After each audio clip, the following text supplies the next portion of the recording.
Está começando o HQueiros, o seu podcast sobre HQs e coisas aleatórias. Olá, eu sou o Fábio Aniende. Olá, eu sou o Felipe Fares. Eu sou o Diego Lima. Bora para o tema de hoje.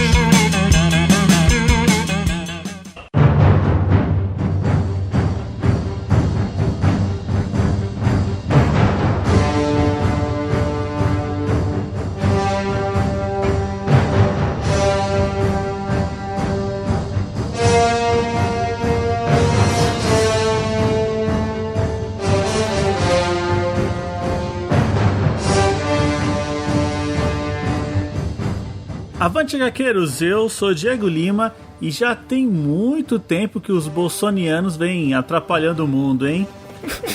E aqui nota ele, Fábio Aniende. Fala, pessoal. Bora visitar essa era iboriana. E aqui do meu outro lado tá ele, Felipe Fares. E aí, pessoal, e por Krum. E aí, Felipe, temos você de volta aqui, logo num primeiro episódio de um personagem histórico, marcante pros quadrinhos. Pois é, né, meu? Pros quadrinhos, acho que até mídia em geral também, né? É verdade, hein? Cultura pop no geral mesmo. Sei lá se quadrinhos estaria em primeiro lugar no meio disso. É. Isso aí, mas e aí, vocês prepararam a tanguinha felpuda de vocês? Eita, meu, e a minha espada tinindo aqui, né? Afinal, quem usa a adaga não sabe duelar direito, né? Acho que é por isso que eu tô vendo o Fábio aí todo com óleo no corpo. O cara veio preparado mesmo.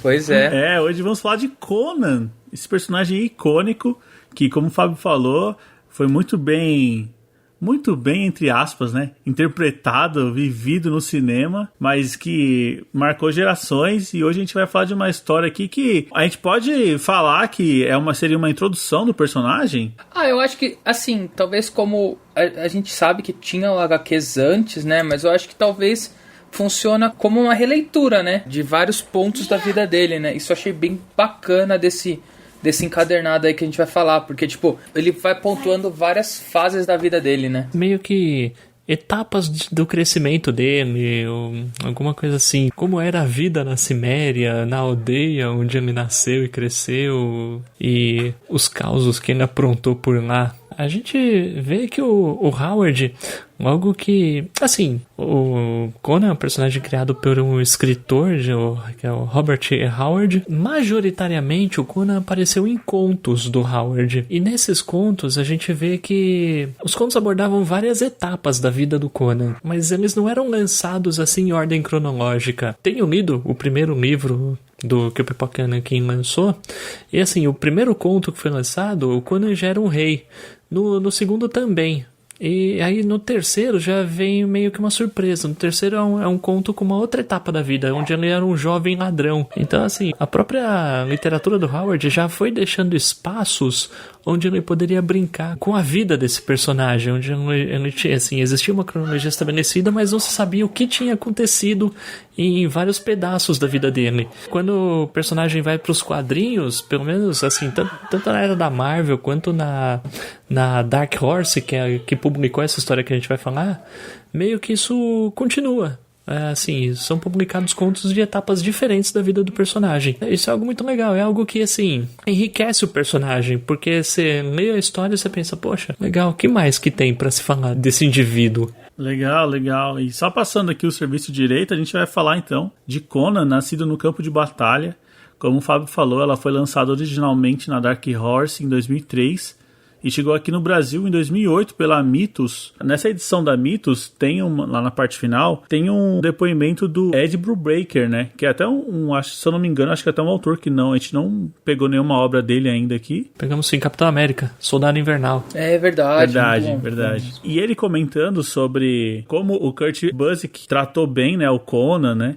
Ele fala que ele traz uma camada que até o próprio Howard não tinha abordado, que seria a vida do Conan na Ciméria. É uma parte da vida que a gente não conhece. E essa história, nascida no campo de batalha, talvez tenha esse fator, né? De mostrar o Conan desde o nascimento até os seus 17 anos. E a gente vai vendo ao longo de 5 histórias diferentes fases que moldam o caráter do personagem. Sim. É legal falar isso desse modo de contar as histórias, porque essa própria saga, assim, são 5 capítulos que foram reunidos em um encadernado. e lançados pela Mitos em forma de encadernado, mas originalmente eles saíram em uma revista mensal do Conan que era escrita pelo Kurt Busiek. E a curiosidade esses capítulos que contam a infância do Conan não saíram em sequência. Ah, que muito bacana, né? Era meio que assim, o Kurt Busiek escrevia a história, era desenhada pelo artista oficial da revista, que era o Cary Nord, e acho que a cada 5 ou 6 números vinha uma edição que contava um pedacinho da infância do Conan. E aí essa história era desenhada pelo artista desse encadernado, que é o Greg Ruth. Então assim, acho que na edição número 6 da edição mensal do Conan saiu o começo, com o nascimento dele. Aí passou mais 6 meses até sair a parte 2. Então assim, caraca, meu. Ia saindo a história e pouco a pouco ia se revelando a história da juventude dele. Assim, algo muito legal. Assim, no meio das histórias ia alimentando a lenda. Eu acho que até o grande desafio foi esse, né? De contar histórias que, por si só, elas têm começo, meio e fim, mas juntas elas também contam uma outra história. Com certeza. E bom, assim, essa saga acabou de ser relançada no Brasil. A Mitos colocou ela dentro do ônibus do Conan. E quando você pega no editorial pra ver, você vê que, assim, tá falando, histórias publicadas originalmente em Conan, volume 1, volume 2 e volume 0. Então, o Nascido no Campo de Batalha é considerado o volume 0 da coleção. Tipo, como se fosse um spin-off mesmo. Da hora, né, meu? Até porque antes que isso, já é espiritismo, já é regressão, né? É verdade. Tipo, aventuras do pai dele, do avô, essas coisas, né? E ninguém se interessa por isso. Isso, o que a gente também pode falar, que aqui a gente também tem, né? O Conan conversando com o avô dele, o avô já mostrando que ele era um guerreirão, né? Se for verdade, né, cara? Normalmente esse pessoal gosta de contar história.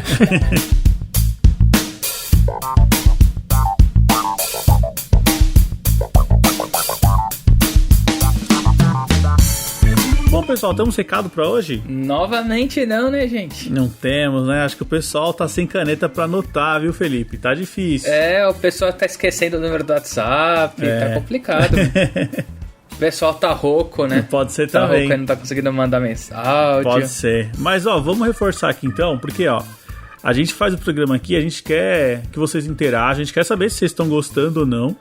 Então é importante a gente receber os feedbacks e para você se interar aqui com a gente é muito fácil. É só mandar um recado lá pro WhatsApp, pode ser por mensagem ou pode ser por voz, no número 11 96244 9417, ou se você preferir, pode mandar um e-mail para contato@gaqueiros.com.br. Bom, já que a gente está aqui, já paramos aqui um pouquinho, a gente pode agradecer os nossos padrinhos que participam da recompensa de ter o nome citado no programa. Bora! Bom, muito obrigado ao Jean Correia, ao Fernando Costa, ao Diego Souza, ao Renato Seixas, ao Fernando Petrucci, ao Bruno Cordeiro e ao Luiz Garcia. Pessoal, muito obrigado, vocês são fundamentais. E aos padrinhos que não participam dessa recompensa, o nosso muito obrigado também. E se você tá aí pensando, mas padrinho, nome citado, como é que faz isso aí? É muito simples, conheça a nossa campanha de financiamento coletivo, estamos no PicPay e no Catarse. É só pesquisar por Podcast HQueiros e conhecer as nossas recompensas e escolha a que mais se adequa à sua realidade, a como você quer incentivar a gente a continuar aqui.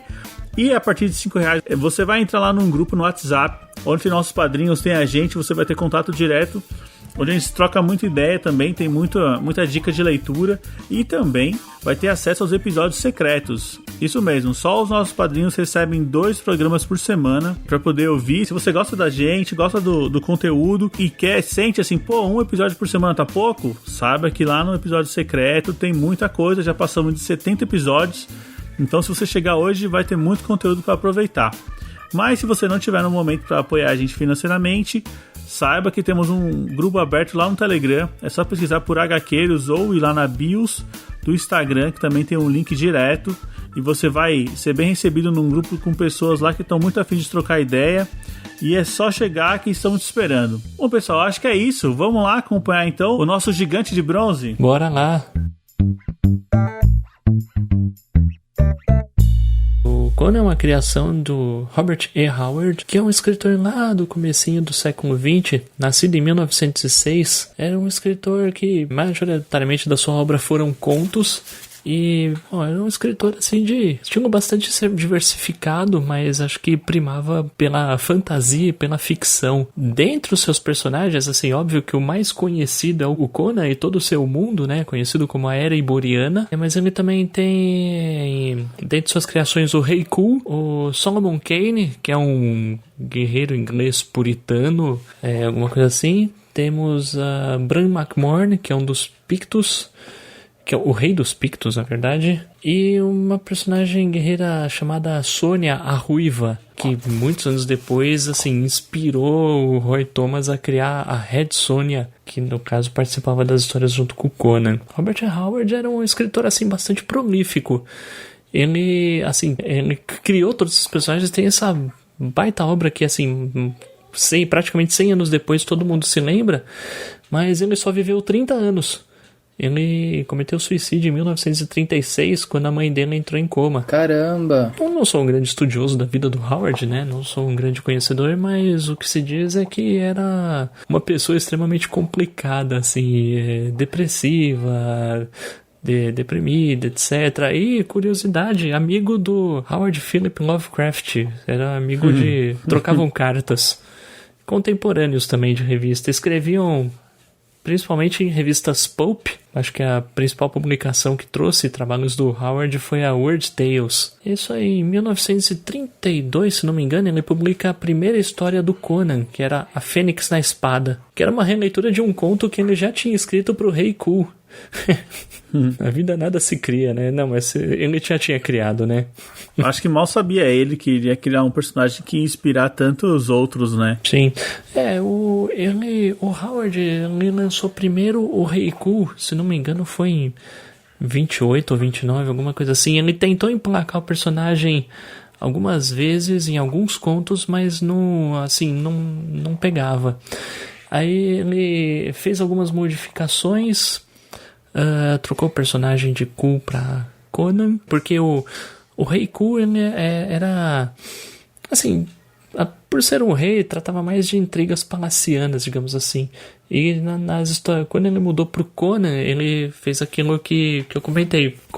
Começou como rei, mas depois ele começou a contar histórias de outras épocas do personagem. Então, assim, despertou um interesse maior dos leitores e ele pôde trazer uma maior variedade de temas para as histórias. Então, o Conan já desde o começo foi um grande sucesso. Pelo menos na revista, as pessoas pediam muito histórias do Conan. E o Howard, eu não sei, ele escrevia muito, muito rápido. Morto aos 30 anos, ele tem muita história produzida. Verdade. É verdade, um jovem prodígio. Um jovem prodígio,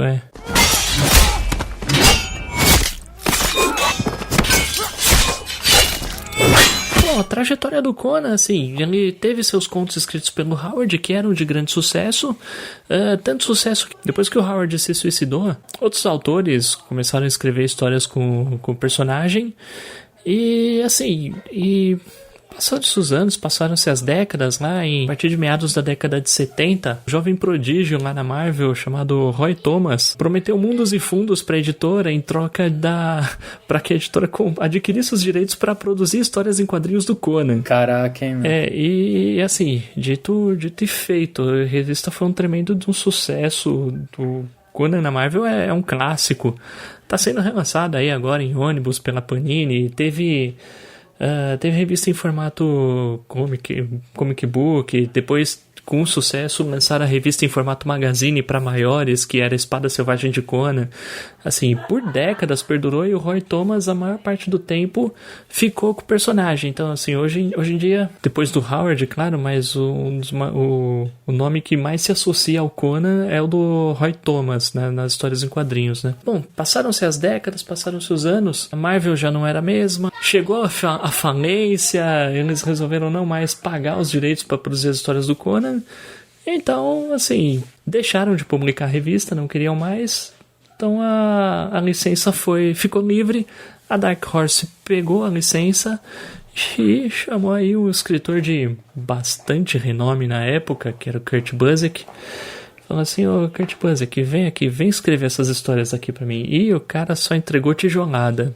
O cara só entregou pedrada no tempo que escreveu o Conan. Não me lembro agora quanto tempo ele ficou no Conan, mas deve ter ficado aí umas 30 edições, alguma coisa assim. Bom, quem é Conan, né? Acho que vale a pena falar. Conan é um bárbaro vindo da Ciméria. O cenário onde acontecem as aventuras de Conan é chamado de Ereboriana, que é o planeta Terra, mas milhares de anos antes de qualquer época conhecida da gente. Então, Da hora, assim, né? uma época onde magos viviam por aí, guerreiros andavam de tanguinha felpuda e espada, tiracolo, mulheres usavam muita pouca roupa, esse tipo de coisa. É provável que tenha sido próximo da Terra-média ali, né? Eu não sei se um bando de hobbits sobreviveria ao encontro com o Conan, hein? Eu diria que não. Por isso que tem o Senhor dos Anéis, senão não teria. Sim, sim. Então, assim, Conan é um bárbaro vindo de uma terra chamada Ciméria, que é uma região, assim, montanhosa, lúgubre, onde o sol não bate, digamos assim, e a terra é dura, não se planta nada, e, sei lá, os caras se viram pra sobreviver, meio que isso. E eles adoram um deus que mora na montanha, que eles chamam de Kron. E o que é isso, assim, as aventuras de Conan narram, tipo assim, ele sai da Ciméria pra conhecer o mundo e enfrentar o mundo. Acho que é legal dizer que, assim, sendo um bárbaro, a gente pensa, pô, beleza, o cara é um bárbaro, brutamontes, etc. Você pensa, deve ser burro igual uma porta, né? Mas não, pelo contrário, ele é, assim, super inteligente, um excelente estrategista, assim, e domina a arte da guerra como ninguém. E ele vai mostrando que, assim, né? Por ele ser menosprezado, desde muito criança ele já queria se mostrar um guerreiro tão hábil quanto os outros, né? Isso é muito legal, assim. Eu acho que isso faz com que ele cada vez fosse mais sedento pra demonstrar o valor dele, né? Nesse cadernado aí que a gente tá comentando hoje. Isso aí.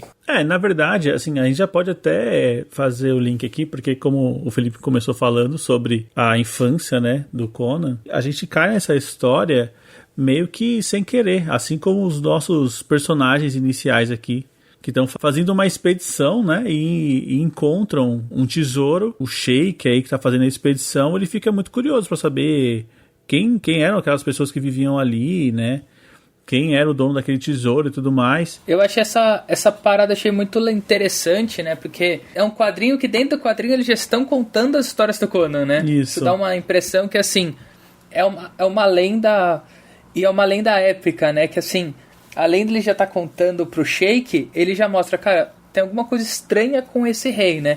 Porque enquanto os outros sempre eram adornados por ouro e tal, a estátua dele era ele só com os músculos pra fora, né? E na hora ele já fala, não, isso aqui era um bárbaro, né? Isso aqui era um ignorante. Né? Mas mesmo assim, o Sheik, fascinado pela figura, né, da estátua, a figura desse rei poderoso, ele fala, eu quero saber mais desse cara. Só que o conselheiro, ele fica meio incomodado, porque ele fala, eu acho que eu vou perder tempo contando coisa aqui pro meu rei, né, sobre um bárbaro e tal. E é aí que parte, né, a história. E é legal que, assim, mais pro final dessa aberturazinha aí, né, quando o sábio começa a ler as coisas que ele descobriu pro Sheik, ele fala assim... Ele tem aquela abertura, saiba, ó príncipe, que entre os anos que tragaram a Atlântida, blá blá blá blá blá. Essa é a abertura dos textos do Howard. Ah, que interessante. E na Marvel tinha essa abertura também, saiba, ó príncipe, que entre não sei o que, existia um bárbaro chamado Conan, que iria esmagar o mundo com suas sandálias, etc. Da hora. Dá aquele sentido de que essas escrituras foram escritas pelo Howard, né? Sim, essas escrituras antigas e tal. E meio que como se tudo fizesse parte da mesma história, alguma coisa assim, né? E é desse ponto que a história começa, e a gente já vê toda a história sobre o nascimento, né? O nascimento do bebê nascido no meio de uma batalha sangrenta, que não poderia ser ninguém menos do que o Conan. Literalmente nascido num campo de batalha, né? Talvez isso já o faça ser diferente, né? De outras crianças, o que a gente vê mais a seguir, porque... Ele é sempre o mais inteligente ali, ele é sempre o mais estratégico. Sendo mais novo, né, ele mesmo assim já tinha uma posição de líder ali, mesmo entre as crianças. Isso é muito interessante que, assim, mostra que ele nunca buscou isso, né? Ele meio que, assim, como ele sempre buscou ser mais... Ele sempre buscou presença com os adultos e ser mais forte e caçar, meio que, tipo, as crianças iam atrás dele, né? Pra ele era algo natural, né? E isso gerava a ira do filho do curtidor, né? É Donald, não é? Donald. Todo mundo já teve um valentão, ou já conheceu alguém que era o valentão, só porque é o maior e se acha mais forte. E aqui, logo de início, já fica uma lição, né? Que se todo mundo se juntar, cara, esse valentão não é nada. E a partir desse momento, quando as crianças menores se revoltam contra esse valentão ele tem um alvo. O alvo dele é o Conan. É o Conan que incitou essa união. E é exatamente essa briga, né, entre o valentão e o Conan, onde ele encontra o Conan em um dia desprotegido, sozinho, né, sem os outros amigos. Eles têm uma briga e nessa briga o Conan tava com uma espada, ele tava indo levar uma espada, né, ele tava carregando. É curioso você falar assim, o Conan incita a união. Mas ele acaba tendo que se virar contra o cara sozinho. Acho que foi a solução, né? A solução que apareceu pra ele. Mas assim, o fato dele ter que lidar sozinho contra o cara acaba ditando a personalidade que ele mesmo teria no futuro e como ele seria tratado pelos outros no futuro. Porque, assim, na continuação da história já é mostrado, né? Que por conta dele ter se defendido do cara, mas tendo usado uma espada e tendo aleijado o outro garoto com a espada, meio que ele acabou amadurecendo mais rápido do que as outras crianças. Então, assim, ele já não tinha tanto interesse mais em brincar com as outras crianças, nem as outras crianças tinham mais interesse em brincar com ele. Então, ele, apesar de tudo isso, ele acaba crescendo meio isolado. Apesar de ainda fazer parte lá da aldeia, ele acaba meio que se sentindo diferente. Pois é. Ele parece que nunca se encaixou, né? Ele sempre achava que não estava no lugar certo, né? Até que acontece um fato que faz ele se sentir bem, digamos assim. Que é a vez que ele salva um dos guerreiros lá de ser atacado por lobos. Que é uma cena lindíssima também. Nossa, incrível, cara. Bom, isso, né, Diego, a gente nem precisa comentar, né, cara? Porque a arte desse encadernado chama muita atenção, né? Uhum. Eu achei que tanto a arte quanto as cores utilizadas parece uma pintura a cada quadro, né? É incrível isso. Incrível mesmo. Sim. Tem muito movimento. E é legal que depois que ele salva o cara do lobo, já oferecem cachaça pra ele. Assim, aí viram que ele... Não, vem festejar com os adultos aqui, tá? Tipo, que ele tem o quê? Uns 8 anos, será? 9? Tem 8 anos, né? É dito isso. É interessante que nesse momento que ele tá lá festejando, né? Porque ele salvou a vida do cara e tudo mais, tá tomando cachaça e não sei o quê. ele meio que começa a admirar aquilo e eu entendi que por um momento ele se sentiu em casa, sabe? Naquela festa da batalha, alguma coisa do tipo. E ele só era uma criança. Uhum. Por conta disso, ele já começa a ganhar responsabilidades de adulto, né? Eles pedem pra ele patrulhar a floresta, pô. Tipo, ele vai do 880 bem rápido, né? Porque, tipo, primeiro, você é muito criança, você não pode nem manejar uma espada. Beleza, agora você já salvou o cara dos lobos, então bora lá, vai, patrulha pra mim, por favor. Uma coisa que a gente não falou, cara, ele mete o dente no lobo, né, velho? É um negócio assim, instinto animal mesmo. Cara, por que você acha que falam que não é um bárbaro, cara? Desde criança. Desde criança, E assim, logo nesse momento a gente conhece o avô dele. O avô dele também, que é aquela figura bem paterna, que quer contar as histórias. Só que o próprio Conan, ele se demonstra ser bem inteligente, porque o vô dele tá contando uma história de um cara lá que fez isso, fez aquilo, teve que fugir e tal. Aí o Conan para e fala assim: avô, você já me contou que você chegou aqui fugindo, né? Esse cara é você. Aí o avô fala: vou falar o quê, né? Sou eu. Tipo, tomou um checkmate. E essa relação das histórias com o avô, elas acontecem em vários momentos, né? E tem até reflexo lá na frente. Em um dos momentos também, eu acho que ele é meio instigado, né? Parece que a estrada o chama e ele quer conhecer um campo de batalha. Onde ele nasceu, né? Tem toda a história, a mística em volta daquele campo. E o avô dele fala: olha, não tem mais nada lá, não sei o que você vai fazer. E chegando lá, ele encontra vários restos de corpos, né? Porque a batalha não faz tanto tempo assim que aconteceu. E é nessa batalha, né, Diego, que até foi... comentei no começo do programa, né? Eles contam que essa batalha, muitos bárbaros morreram porque eles não estavam acostumados a batalhar contra adagas, né? E eles classificam a adaga como uma arma inferior, né? Que ele fala, não, esse negócio aí de usar uma faquinha aí não tem honra, né? Não. E é nesse momento que a minha teoria ela vai se concretizando, porque aqui ele encontra o Sméagol, que é um ser lá que vivia de comer restos humanos, ossos. Cara, assim, bizarro, né? Se o Sméagol tivesse feito isso com o Frodo, cara, pobre anel, cara. Na real. Na real, cara. É verdade, é verdade. Pobre anel se o Sméagol tivesse feito isso com o Frodo. Mas é um primo do Sméagol ali, é um que primo, aparece. É um primo. E acaba sendo o primeiro humano que o Conan vence assim em batalha, que o Conan mata, né? E até é dito que assim, não tinha nada, naquilo não tinha nada da glória das histórias do vô dele. Não tinha nada do glamour, não tinha glória, não tinha nada. Pelo contrário, a hora que o Conan matou o cara, o morto expeliu fezes enquanto morria. Então, tipo, mó nojento, né? Sim. E também, nesse mesmo momento, a gente vê, assim, um garoto se descobrindo, porque ele acaba se apaixonando por uma garota, né? Ele fica em cima das árvores e observa a garota andando com seu pai, um mago. E ele passa meio que a perseguir essa mulher, né? Assim, talvez ele nem entenda o porquê que ele faça isso, mas ali era um despertar ali. O menino tava virando um homem. Sim. E aí já, assim, porque afinal, eram forasteiros que ele deveria ter avisado pra tribo dele, né? Exato, mas ele nem sabia o porquê que ele não ia avisar.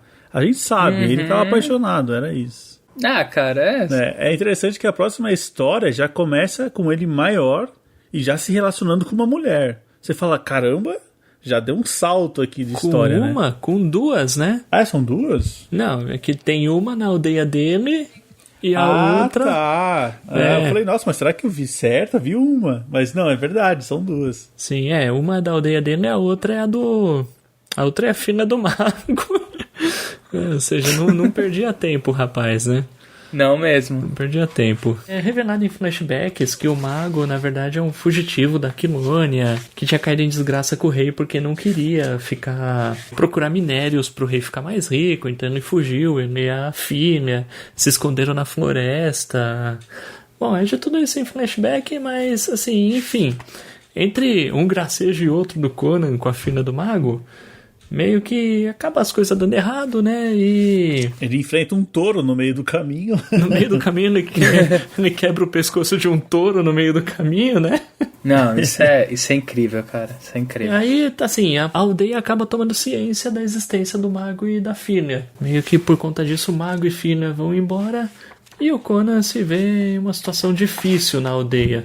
E aí, meio que assim, eclode uma guerra entre Cimérios e Aquilônios, ou entre a barbárie e a civilização, porque saindo lá da aldeia, os Cimérios veem que tá chegando o pessoal e tá tentando construir um fortinho, tá tentando estabelecer uma linha de trazer suprimentos, estão tentando construir uma base onde os soldados possam fazer rondas pela floresta para entrar em combate com os Cimérios. Nesse ponto tem um certo confronto aí entre filosofias, né? Porque e aí acho que é muito das histórias do próprio Howard dentro do Conan, que nas histórias do Howard, sempre que e nas demais, por consequência, né? Sempre que o Conan chegava numa cidade, era mostrado que, na verdade, os homens que moravam na cidade eram degenerados, eram corruptos, doentes, assim, não eram... As pessoas que moravam em cidades não eram pessoas nobres, então, assim, homens de cidade eram comparáveis a ratos. Nossa, assim, isso acho que era uma visão do próprio Howard. E o Conan, sendo um bárbaro, vindo de fora, ele exalava, assim, não exatamente uma nobreza, mas um assim, uma nobreza de caráter, digamos assim. Sendo um bárbaro, ele não era corrompido pelas mazelas da civilização. Então, tipo assim, ele era um espírito livre. Quando o Conan estava numa cidade, ele se sentia meio acuado. Não por ser um brucutu, um bárbaro burro, mas ele se sentia acuado pela corrupção da civilização. Bom, você estava falando aí sobre um possível embate, né? Com a aldeia da Ciméria. E aí tem um rapaz, agora eu não vou lembrar nomes, mas ele fica meio que segurando, né? O Conan fala, a gente precisa ir lá, eles vão atacar a gente precisa ir lá. E o cara, não, tá de boa, tá controlado. Tipo, vamos esperar, né? Vamos esperar eles irem até a gente. Exato, e o Conan, vocês não estão ligados. Eu sou da batalha, vocês não estão ligados. Até que o Donald, aquele, digamos, inimigo de infância, né, do Conan, ele aparece estripado, né? Ele tá estripado, amarrado dentro de uma árvore, assim. E é claramente um sinal de guerra. Fala assim, se a gente não atacar, eles vão fazer isso com todo mundo. É. A gente também vê aqui, né, que por mais desavença que eles tivessem, quando criança e tal, eles tinham muito respeito por eles, né? Um com o outro. Inclusive o Conan fala, né? E ele morreu, ele esperou, ele não morreu quando foi esfaqueado, ele não morreu quando foi crucificado, né? Ele morreu quando eu o libertei, né? Isso é muito da hora, eu acho também, pela visão, assim, né? Que, tipo, né? Ele aguentou até o Conan chegar pra ele poder ser libertado pelo Conan e pra aí ele vir a falecer, né? Não, muito legal. E aí é aquele negócio, né? Tipo assim, os Cimérios não são um povo, assim, estratégico, de traçar, tipo, não, vamos esperar porque eles vão vir, eles estavam assim, vamos esperar porque eles vão vir enfrentar a gente. E tipo assim, eles não iam vir, eles iam vencer pelo cansaço. Então o negócio é o seguinte, ó, vamos cada um pegar a sua espada aí, vamos pra cima desses caras, meu, tipo, acabou, meu. E seja o que Kron quiser. Seja o que Kron quiser, sim. Cara, e a partir desse momento, a gente tem o que a gente queria desde o início. A gente tem guerra, a gente tem sangue full aqui, né? Full power. E assim, full power sem olhar nada nem ninguém, né? Não só ele, como todos os Cimérios. Tem até o momento que um dos Cimérios fala, olha só o Conan, o cara nasceu pra isso, né? Nasceu pra lutar. E ele, assim, sem querer, ele se torna uma referência, né? As pessoas agora passam a lutar por Conan. E é legal que cada vez que você vê o Conan brandindo uma espada, tem uma cabeça voando, ou um braço voando, uma perna, sempre tem alguma... um rastro ali. Cara, sempre tem um rastro, né? É muito bom, muito bom. A gente tá falando de Kron, acho que vale a pena falar um pouquinho da relação dos Cimérios com esse deus, né? Que na história, né, os Cimérios acreditam que Kron foi o ser que soprou a vida a eles e Kron deu força a eles. E só isso. E de resto, Kron quer que se lasque. Então tipo assim, os Cimérios... para os Cimérios, depois da morte, o que resta? O que resta é, assim, um lugar sombrio, frio e tenebroso aos pés do deus deles que não tá nem aí pra eles. Sim. Então, tipo assim, após a morte dos Cimérios, se existir, é horrível.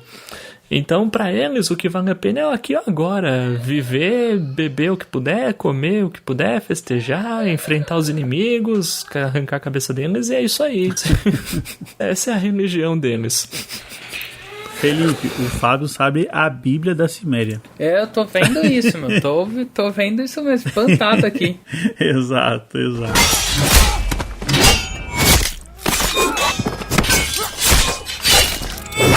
Então, a gente tem uma batalha aqui, até que enfim, temos uma batalha gigantesca.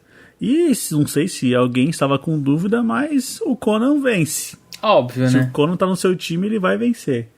Só que no mesmo momento que ele vence, a gente perde, né? A gente perde um personagem legal aqui que acompanhava o Conan, porque o avô dele morre. Sim. É até bonito que ele fala, né? Que as histórias precisam ter um fim.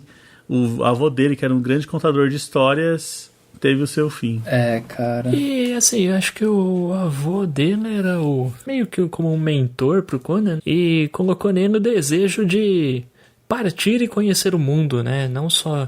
Porque, assim, a maioria dos cimérios não deixava a montanha, ou as terras, a floresta deles. A maioria dos cimérios ficava por ali mesmo, mas ele resolveu partir e conhecer as terras de que o avô falava. É muito legal. Sim. E aí acaba, né? Porque a gente tem um momento que falam que o Conan nunca olhou pra trás e ele não volta pra Ciméria nunca mais, né, Fábio? Não, acho que ele chega a dar uma passadinha ou outra de vez em quando, cumprimentar os amigos e tal, mas não... Não alugou casa, Não ficava, não. Não. E é nessa passagem também que acho que é a primeira vez que mostra a mãe dele de novo, né? A mãe dele já velha e ele falando que vai sair de lá, né? Pra conhecer o mundo, né? Verdade. Sim. Porque também se ele ficasse na cidade dele não ia ter história, né? Não. Conan o Marceneiro. Conan. Acho que ninguém ia querer ler. Isso é muito interessante, acho que assim, né? Até pra colocar que até dentro da sociedade bárbara, né? Ele não se enquadrava, né? Por quê? Porque todo mundo tinha uma alcunha, né? Ah, você é ferreiro, você é curtidor, tal. E ele não, ele queria ser, assim, desbravar, né?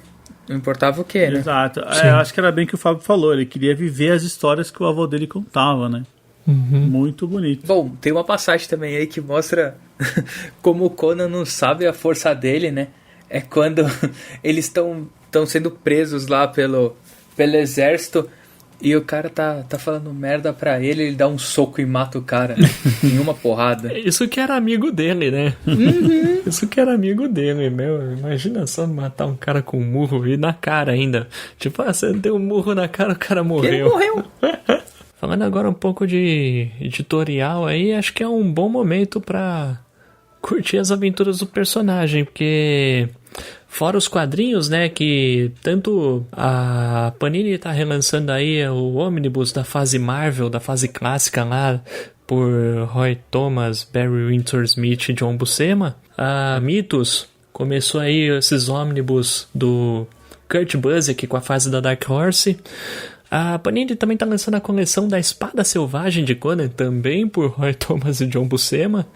E Pipoca Nankin lançou em 3 volumes toda a coleção de contos escritos pelo Howard. Que, pô, eu tô quase terminando o primeiro, cara, vale muito a pena. São histórias, assim, muito boas. E falando de Howard, a Pipoca Nankin também lançou um livro com os contos do Bran McMorne. Então tem bastante coisa saindo, né?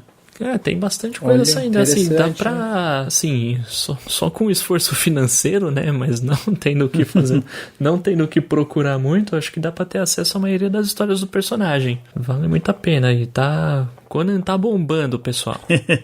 Bom, pessoal, então acho que é isso aí, espero que vocês tenham curtido aqui o nosso programa, e se vocês quiserem contribuir, eu sei que a gente sempre deixa passar alguma coisa ou outra, mas um personagem tão rico como esse, eu tenho certeza que tem alguns momentos memoráveis que acho que seria legal, né, os ouvintes trazerem aqui pra gente discutir também.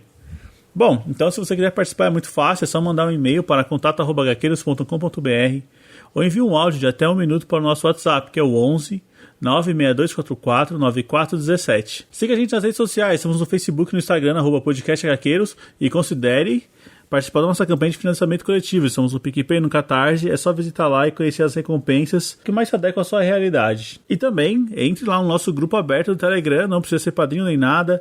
É só procurar lá por HQueiros no Telegram e já chegar chegando, que já tem um pessoal lá louco pra fazer novas amizades e trocar ideias sobre quadrinhos. Bom, pessoal, acho que é isso aí. Conto com vocês na próxima semana. Com certeza. Com certeza. Beleza. Valeu. Falou. Falou.